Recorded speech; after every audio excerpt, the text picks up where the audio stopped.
Ada masa ketika pikiran terasa seperti lautan yang tak berhenti bergolak. Gelombang demi gelombang muncul dari kekhawatiran yang tidak pernah jelas dari mana asalnya, namun terus mendesak dada hingga sulit bernapas. Overthinking sering berawal dari keinginan untuk merasa aman, untuk memahami segala kemungkinan agar tidak terluka, tetapi pada akhirnya justru menjadi jerat yang membuat kita tersesat dalam labirin kepala sendiri. Di balik setiap analisis yang berlebihan, ada jiwa yang sedang mencari pegangan, takut melepas kendali, dan ingin memastikan segalanya berjalan sempurna. Padahal, hidup tidak pernah menunggu sampai kita merasa siap. Hidup bergerak, bahkan saat pikiran kita belum menemukan tenangnya. Di tengah arus yang terus menggulung itu, banyak dari kita lupa bahwa pikiran adalah alat, bukan penguasa. Ia adalah rumah yang bisa kita tata, bukan penjara yang harus kita tinggali selamanya. Keheningan bukan sesuatu yang datang begitu saja, melainkan ruang yang kita ciptakan sedikit demi sedikit melalui kesadaran dan kehadiran. Ketika kita belajar melihat pikiran tanpa harus membenarkan atau melawannya, kita mulai menyadari bahwa tidak semua suara di dalam kepala layak dipercaya. Ada yang lahir dari luka lama, ada yang muncul dari tekanan sosial, dan ada pula yang hanya bayangan ketakutan yang tidak pernah terjadi. Melepaskan dominasi overthinking bukanlah melawan pikiran, melainkan memahami alirannya dan memilih mana yang perlu diberi tempat dalam diri kita. 1. Menerima bahwa pikiran tidak harus selalu dipercaya. Kadang yang membuat kita lelah bukan pikirannya, tetapi perlawanan terhadap pikiran itu sendiri. Ketika kita mulai memahami bahwa tidak semua yang muncul di kepala adalah kebenaran, kita menciptakan jarak yang menenangkan antara diri dan aliran pikiran kita. Dengan jarak itu, kita melihat bahwa banyak kekhawatiran adalah proyeksi masa lalu atau antisipasi masa depan yang belum tentu terjadi.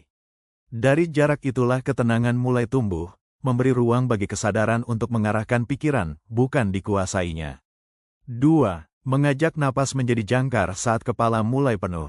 Tubuh sering tahu lebih dahulu saat pikiran mulai bergerak terlalu cepat. Bahu menegang, rahang mengeras, dan napas menjadi pendek. Saat itu terjadi, mengajak napas kembali ke dalam tubuh menjadi cara sederhana yang menenangkan. Setiap tarikan napas yang dalam mengirim pesan kepada sistem saraf bahwa kita aman, bahwa kita tidak sedang berada dalam bahaya nyata.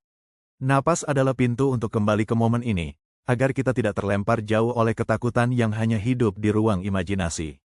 3. Mengurangi kebiasaan mencari jawaban sempurna atas semua hal.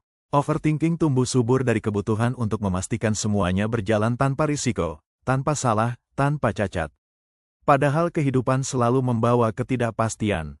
Ketika kita membiarkan diri mengambil keputusan tanpa menunggu jawaban paling sempurna, kita sedang melatih diri untuk hidup dengan realitas yang apa adanya. Terkadang keputusan sederhana yang diambil dengan hati yang tenang lebih membawa kita maju dibanding keputusan ideal yang tak pernah benar-benar diambil karena terlalu banyak dipikirkan. 4.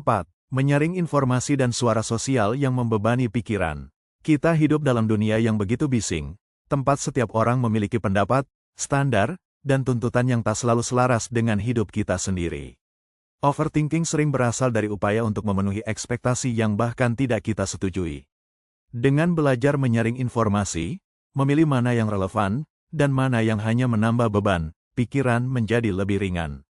Menjaga jarak dari suara luar bukan menjauh dari dunia, tetapi merawat ruang batin agar tetap jernih.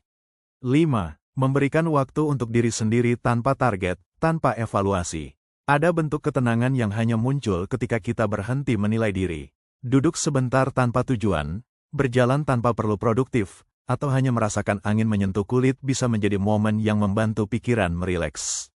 Di saat-saat seperti itu, kita memberi ruang bagi diri untuk pulih dari kelelahan mental yang mungkin tidak kita sadari selama ini.